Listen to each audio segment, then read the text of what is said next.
ဒီဇလန်းလေးကတော့ပရိသတ်တယောက်ပေးပို့လာတဲ့ဖြစ်ရမှန်ဇလန်းလေးတစ်ခုပါ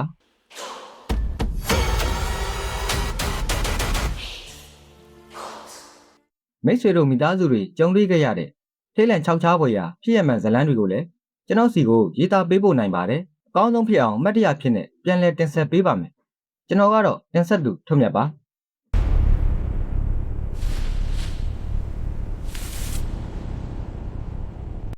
2024ခုနှစ်မိုးတွင်းကာလ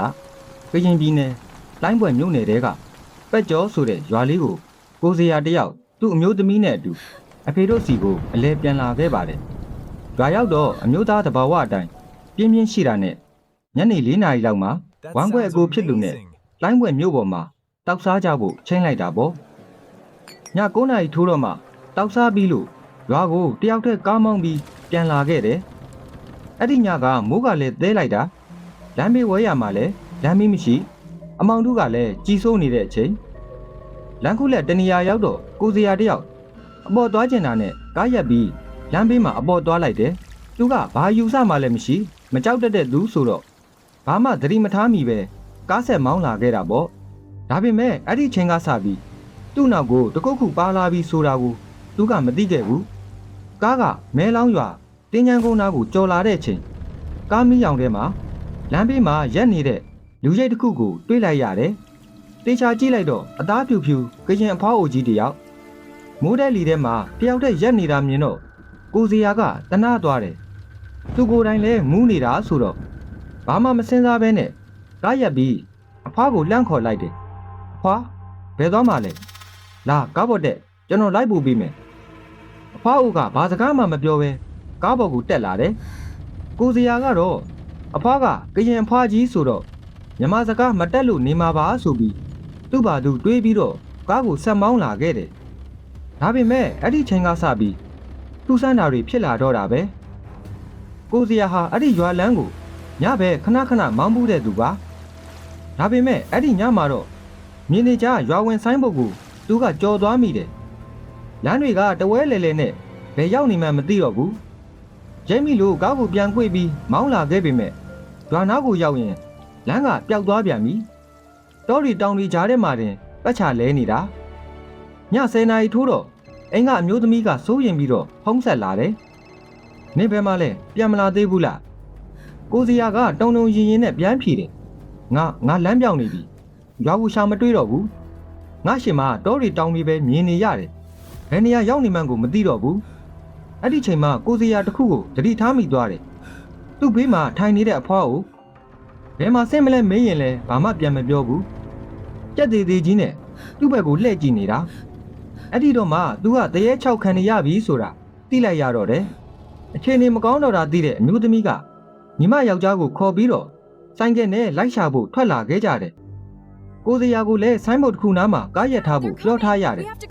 အဲ့ဒီချိန်မှာဖေတို့အိမ်ကခွေးတွေကလည်းတခါမှမအူဘူးတဲ့အတန်ကြီးနဲ့ထောက်လျှောက်အူနေကြတာမကြခင်မှာတဲ့အမျိုးသမီးတို့အဖွဲ့ကိုစရာရဲ့ကားရှိရာကိုရောက်လာကြတယ်ကိုစရာကကားမီးကိုဖွင့်တကားဖွင့်ပြီးတော့ထွက်လာတဲ့အချိန်မှာပဲစောစောကတလန်းလုံးလိုက်လာတဲ့အဖွားအိုကြီးဟာကားပေါ်မှာမရှိတော့ဘူးဘယ်ချိန်မှဆင်းသွားတယ်လဲဘယ်လိုပျောက်သွားတယ်လဲဆိုတာဘယ်သူမှမမြင်လိုက်ရဘူးကိုစရာကတော့ကြောင်လုံးလိုတုံနေပြီမျိုးသမီးကတော့သူ့ယောက်ျားမူးပြီးတော့ပောက်ကရတွေပြောနေတယ်လို့ပဲထင်ခဲ့တာပေါ့နောက်နေ့မနေ့ရောက်တော့ရွာတဲ့ကအတိတရကိုမေးကြည့်လိုက်တဲ့အချိန်မှာအကုန်လုံးကတွေးပြတ်သွားခဲ့ကြတယ်ဟုတ်တယ်မနေ့ကတင်အသက်60အရွယ်ကရင်ဖောက်တယောက်ဆုံးသွားလို့ဒီနေ့ပဲမြင်းမြုပ်လိုက်ကြတာတဲ့ကိုစရာတင်ခေါ်လာတဲ့နေရာဟာအဲ့ဒီအဖွားအိုကိုမြုပ်နှံထားတဲ့မဲလောင်းရွာတင်းချမ်းကုန်းအဝင်ဝဖြစ်နေခဲ့တာပါလမ်းဘေးမှာအပေါ်သွားမိရာကနေအစပြုလို့မကျွတ်မလွတ်သေးတဲ့ဝိညာဉ်ကကားကြုံလိုက်ရင်လမ်းတွေကိုဖျောက်ပြီးတော့သူ့နောက်ကိုလိုက်လာခဲ့တာဖြစ်ပါလိမ့်မယ်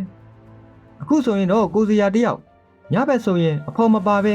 အဲ့ဒီရွာအဝင်လမ်းကိုလုံးဝမဖြတ်ရဲတော့ပါဘူးတင်ရောညဘက်လမ်းဘေးမှာတယောက်တည်းရက်နေတဲ့အဖွားအိုတယောက်ကိုတွေ့ရင်ကားကြုံတင်ပေးမိအောင်မလားတတိထားပါတင်ခေါ်လိုက်တဲ့သူဟာလူမဟုတ်ဘဲတင်းချမ်းကုန်းကဝိညာဉ်တစ်ခုဖြစ်နေခဲ့မယ်ဆိုရင်တော့တကိုင်းတိုင်းရွှေဘုံမြို့နယ်စက်ခွန်အုပ်စုထဲမှာဘိုးတဲကုန်းဆိုတဲ့ရွာလေးတွေရှိပါတယ်အဲ့ဒီရွာမှာခြံဝတ်အကျယ်ကြီးတစ်ခုနဲ့စောက်လုပ်ထားတဲ့ ရှေးဟောင်းနှစ်ထပ်အင်ကြီးတစ်လုံးရှိတယ်။ရွာကလူတွေကတော့အဲ့ဒီနေရာကိုဘိုးယုံလို့ခေါ်ကြတယ်။လူကြီးတွေရဲ့အပြောအရအဲ့ဒီဘိုးယုံကြီးဟာအင်္ဂလိပ်ခေတ်ဂျပန်ခေတ်ကလေးကအရာရှိတွေလာတဲတဲ့နေရာတဲ့။လွတ်လပ်ရေးခေတ်အရေးခင်းကာလတွေတုန်းကဆိုအဲ့ဒီအင်ကြီးပေါ်မှာတခုတည်းများတွေကိုဖမ်းဆီးစစ်ဆေးတာတက်ဖြတ်အပြစ်ပေးတာတွေတောင်ရှိခဲ့ဘူးတယ်လို့ဆိုကြတယ်။တမိုင်းကြောင်လည်းမကောင်းသလိုအဲ့ဒီဘိုးယုံကြီးမှာလူနီးလို့ခေါ်တဲ့တရားကြီးရှိတယ်ဆိုတဲ့ကောလာဟာလတွေကလည်းရွာမှာနာမည်ကြီးပဲ။လာပြီလာကွယ်ညတွေဆိုရင်ဘိုးယုံကြီးဘက်ကနေစတင်ပြီးတော့ခွေးတွေကတရားလုံးကိုစင်ကဲနဲ့ဥတက်ကြတယ်။ဒလန်းစားတာကကျွန်တော်အသက်10နှစ်အရွယ်ကလေးဘဝတုန်းကပါ။ကျွန်တော်မှညီညီလို့ခေါ်တဲ့အတူစားအတူဆော့အတူကြီးပင်းလာတဲ့တငယ်ချင်းတစ်ယောက်ရှိတယ်။ညီညီကအမြင့်တက်တာကျွမ်းကျင်တယ်လို့အကြောက်လန့်လည်းမရှိတဲ့ကောင်လေးပေါ့။တရက်တော့ရွာလဲကမကြီးပင်ကြီးမှာတူပီရုပ်ပြကြော်ညာပိုစတာတစ်ခုလာကတ်ထားတာကိုသူကတွေ့သွားတယ်။ကလေးတစ်ပါးကအဲ့ဒီပိုစတာကိုလိုချင်လုံးလို့ညဘက်လူကျဲတက်ရင်တွားပြုတ်ဖို့နှစ်ယောက်သားကတိုင်ပင်လိုက်ကြတယ်။အဲ့ဒီညကလာပြီည8နာရီထိုးတော့ရွာလဲကဗီဒီယိုရုံကလည်းပွဲပြီးသွားပြီ။အိမ်ကလူတွေလည်းအိတ်ကုန်ကြပြီ။အဲ့ဒီခေတ်ကရွာကကလေးတွေဆိုတာဖနက်စီးလေတိတ်မရှိဘူး။ခြေပလာလေးတွေနဲ့တငယ်ချင်းနှစ်ယောက်အိမ်ကနေခိုးထွက်လာခဲ့ကြတယ်။လာရောင်ကလည်းထိုင်ထိုင်လင်းနေတယ်လို့ထူးထူးခြားခြားခွေးဥတန်တစ်ချက်မှမကြားရလို့သူတို့နှစ်ယောက်လည်းဘာမှမကြောက်ဖဲပိုစတာကိုဘလို့ပုံလူဆွဲကြမယ်ဆိုတာကိုပြောရင်ထွက်လာခဲ့ကြတယ်။ရွာလည်းမကြီးပင်ကြီးစီကိုသွားဖို့ညီညီကဖြက်လန်းကနေတွားရအောင်လို့စကားဆတယ်။အဲ့ဒီဖြက်လန်းကတခြားနေရာမဟုတ်ဘူး။တစ်ပင်ကြီးတွေထူထပ်ပြီးတော့အုံဆိုင်နေတဲ့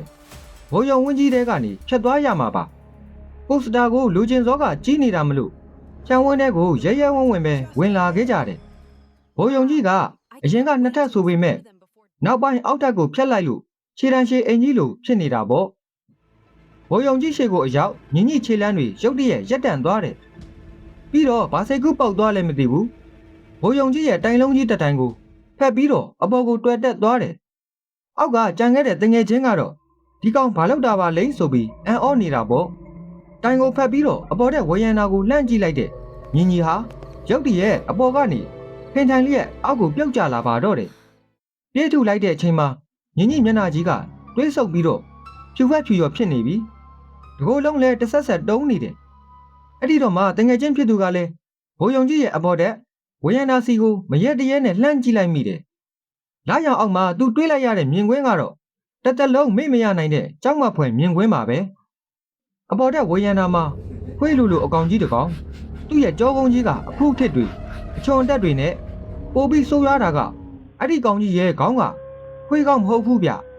လူမိမ့်မမျက်နှာကြီးအဲ့ဒီလူမိမ့်မမျက်နှာကြီးနဲ့တတဝါကဝရန်နာပေါ်ကနေသူတို့ကလေးနှစ်ယောက်ကိုစိုက်ကြည့်နေတာပါနှစ်ယောက်သားဘာပုစတာမှဆက်မယူရဲတော့ပဲတချို့တဲ့သာအိမ်ကိုပြေးကြပါတော့တယ်အိမ်ကိုဘယ်လိုပြန်ရောက်လာလဲတော့မသိလိုက်ကြဘူးနောက်ရက်တွေရောက်တော့ညီညီကသူတွေးခဲ့ရတဲ့မြင်ကွင်းကိုအသေးစိတ်ပြန်ပြောပြတယ်အဲ့ဒီညကအပေါ်တက်မှာအဲ့ဒီလိုခွေးကိုလူမျက်နှာနဲ့အကောင်တွေကတကောင်တည်းမဟုတ်ဘူးတဲ့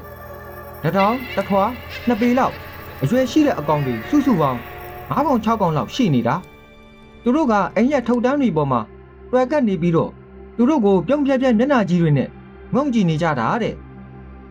ဒီအကြောင်းကိုလူကြီးတွေတီးသွားတဲ့အခါမှာတော့အဖွားဖြစ်သူကအတိတ်ကအကြောင်းတစ်ခုကိုပြန်ပြောပြတယ်မင်းတို့အဖေလူပြိုပေါက်အရွယ်တုန်းကလည်းညဘက်ကြီးအပြင်ကပြန်လာတော့ဘိုးယုံဝင်းထဲကမကြီးပင်ကြီးပေါ်ကနေဘိုးယုံအင်ကြီးပေါ်ကိုလူတယောက်စားလောက်ရှိတဲ့အကောင်ကြီးတစ်ကောင်ခုန်ကူးသွားတာကိုတွေ့မြင်ခဲ့ရဘူးတဲ့ဒီတော့မှသူတို့မြင်ခဲ့ရတာဟာအမြင်မှားတာမဟုတ်ပဲအဲ့ဒီဘိုးယုံဟောင်းကြီးမှာတကယ်ပဲကြောက်စရာကောင်းတဲ့နာနာဘဝတွေခိုးအောင်နေတယ်ဆိုတာကိုယုံကြည်လိုက်ရပါတော့တယ်အခုချိန်မှာတော့ဘိုးယုံဝင်းကြီးဟာအရင်လိုခြုံတဲ့ပိတ်ပေါင်းတွေမရှိတော့ပါဘူးခြံဝင်းကိုရှင်းလင်းပြီးတော့ရှင်းကတ်တဲ့ကွင်းအဖြစ်ပြောင်းလဲလိုက်တာမလို့ညနေတိုင်းလူငယ်တွေနဲ့စီကားနေတတ်ပါတယ်ဒါပေမဲ့အဲ့ဒီဘိုးယုံနှစ်ထပ်အိမ်ဟောင်းကြီးကတော့အခုချိန်ထိထီထီကြီးကြံရစ်နေသေးပါညနေပဲလူငယ်တွေရှင်းခတ်ပြီးပျော်ပါနေကြတဲ့အချိန်ဘိုးယုံကြီးရဲ့အပေါ်တဲ့ထုတ်တန်းတွေဝရန်နာတွေပေါ်ကနေလူမျက်နှာနဲ့တတဝါတွေကပြုံးပြက်မျက်နှာကြီးတွေနဲ့ငုံကြည့်နေအောင်မလားဆိုတာကတော့တွေးကြည့်ုံနဲ့တင်ကြက်သိမ်းထစရာပါပဲ